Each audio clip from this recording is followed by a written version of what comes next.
السلام علیکم۔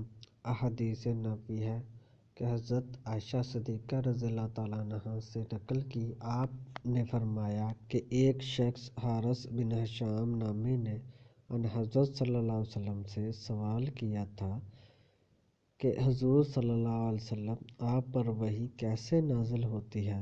آپ صلی اللہ علیہ وسلم نے فرمایا کہ وحی نازل ہوتے وقت کبھی مجھ کو گھنٹی کی سی آواز محسوس ہوتی ہے اور وحی کی یہ کیفیت مجھ پر بہت شاق گزرتی ہے۔ جب یہ کیفیت ختم ہو جاتی ہے تو میرے دل و دماغ پر اس فرشتے کے ذریعے نازل شدہ وحی محفوظ ہو جاتی ہے۔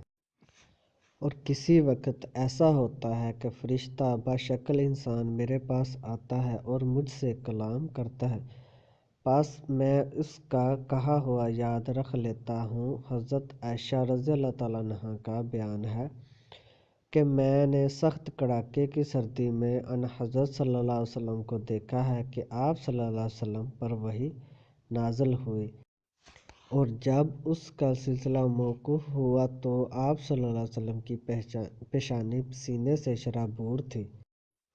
صحیح بخاری کتاب وحی کی ابتدا، حدیث نمبر 2۔